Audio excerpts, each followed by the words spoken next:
जमाल, आप बताइएगा, आप क्या समझते हैं ये जो अख्तर जान मेंगल साहब तशरीफ नहीं लाए, और मेंगल साहब की तो पॉलिटिक्स वो तो करते ही बलूचिस्तान के ऊपर है। आज बड़ा मौका था उनके पास इसके ऊपर बात करने का। फिर महमूद खान अचकजई साहब वो यहाँ पर नहीं आए। चले तहरीक इंसाफ के तो मामला तो और थे, ये लोग कम से कम आकर आज बात कर सकते थे अपनी। इन लोगों का ना आना, इसको आप कैसे देखते हैं? देखिए जी, सबसे पहले तो हमें ये चीज़ तस्लीम करना होगा कि जो नेशनलिस्ट सियासत ये लोग कर रहे हैं, ये जो सियासत ना ही बलूचिस्तान के मुफाद के लिए, ना ही बलूचिस्तान की आवाम के मुफाद के लिए, इसकी चंद वजूहात हैं। जब ये, जैसे आपने खुद कहा कि जब ये ट्रेजरी बेंचेस पे बैठते हैं, अख्तर जान मेंगल साहब खुद चीफ मिनिस्टर रहे हैं बलूचिस्तान के, महमूद खान साहब की पार्टी को भी चीफ मिनिस्ट्री मिली थी, उनको भी कोalition गवर्नमेंट के तहत गवर्नमेंट मिली थी, तो ये बातें वो नहीं करते थे, ठीक है जी। लेकिन जब जैसे वो ऑपोजिशन पे आ गए तो नाराजगी भी स्टार्टें हो गई, फिर ग्रीवेंसेस भी आ गए, तहफ़्फ़ुज़ात भी आ गए हुकूमत से, और फिर आपने इमरान खान के दौर में देखा, ठीक है जी, जब वो किस तरह के मरात लेते थे और नाराजगी कोई भी नहीं थी। तो ये बात वाजे करनी चाहिए कि ये किस तहत की सियासत कर रहे हैं। हम फेडरेशन की सियासत करते हैं, हम आवाम की सियासत करते हैं, और मैं इन पे हैरान हूं, और मुझे बहुत अफसोस भी हुआ, एक सियासतदान की हैसियत से नहीं बल्कि एक बलूचिस्तान के नौजवान की हैसियत से मुझे अफसोस इस बात पे हुई कि जब रियासत आपको कह रहा है कि ये फ्लोर आपका, ये माइक आपका, ये प्लेटफॉर्म आपका जो कि आप मांग रहे थे, ठीक है, पहले शायद हमारे पास टाइम नहीं था या हमने संजीदा नहीं लिया, लेकिन अभी हम चाहते हैं कि आप आए, बोलें, हम आपको सुनना चाहते हैं।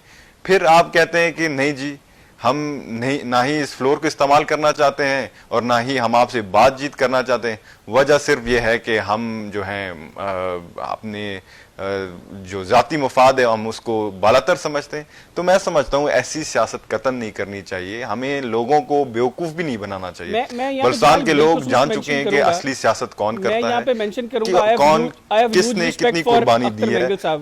मैं बड़ी रिस्पेक्ट करता हूं उनकी, लेकिन मुझे बड़ा अफसोस हुआ जब मैंने वो बरखा दत्त वाला बिल्कुल जी, we also have huge respect for him. Barkha Dutt वाला इंटरव्यू था बलूचिस्तान के अंदर, जो इंसर्जेंसी में एक बड़ा एलिमेंट इंडियन इन्वॉल्वमेंट है। अख्तर जान मेंगल साहब ने हर चीज डिस्कस की, उसमें हर चीज में उन्होंने एस्टैब्लिशमेंट को कसूरवार करार दिया, उन्होंने रियासत को कसूरवार करार दिया। उन्होंने एक मिनट भी बलूचिस्तान के मसाइल में जो इस वक्त भारत का रूल है उसके ऊपर उन्होंने क्रिटिसिज्म नहीं की। मुझे बड़ा अफसोस हुआ उस इंटरव्यू के बाद।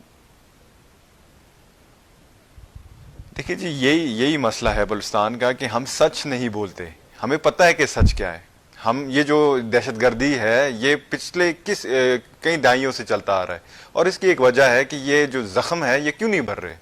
वजह यह है कि हम शाखें काट रहे हैं, ठीक है जी। हमने अभी तक जड़ों पे वार ही नहीं की, और हमें पता है कि जड़ों किधर है, अफगानिस्तान में है, इंडिया की इन्वॉल्वमेंट है। एक छोटा सा मिसाल देता हूं आपको।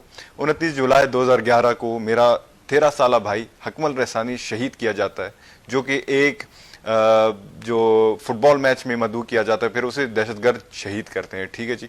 अगले दिन न्यूज में आता है, द नेशन एक न्यूज़पेपर है, उसका शायद आपने भी सुना होगा, उसमें बाकायदा लिखा जाता है कि Akmal Rehsani's assassination linked with raw.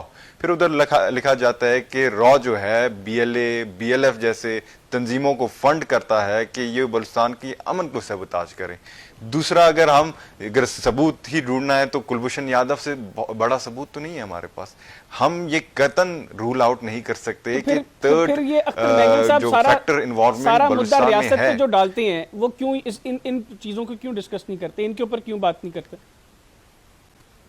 देखिए जी, अख्तर मेंगल साहब को अभी I have huge respect for him, बुजुर्ग हैं हमारे, लेकिन हर चीज रियासत पे डालने का नहीं होता, ठीक है जी। हमारे अपने भी इश्यूज हैं, ठीक है जी। तालीम का हमारा इशू है। हम अब अगर कहें कि रियासत का इशू है, एस्टैब्लिशमेंट हमें तालीम नहीं दे रहा, ये भी गलत है। पंजाब का, हम अगर पंजाब को ब्लेम कर रहे हैं, हर हमारा वजीर आला बलोच रहा है, हर हमारा गवर्नर पठान रहा है, फंड हमें वफाक से आ रही है, आगाज हकूक बलूचिस्तान हमें मिला, NFC अवार्ड हमें मिला, 18वीं तरमीम के तहत हमारे जो जितने भी साइल और वसाइल के ऊपर बलूचिस्तान का हक है वो तस्लीम किया गया। तो हम और क्या चाहते हैं? ठीक है जी, इसमें हमारी गलतियां हैं, हम ब्लेमिंग छोड़ें और आए मिलकर इसका इशू का हल निकालें। अख्तर मेंगल साहब मैं समझता हूं is the part of the problem, not part of the solution, even though we want him to be part of the solution, but he chooses not to be part of the ठीक हो गया, ठीक हो गया।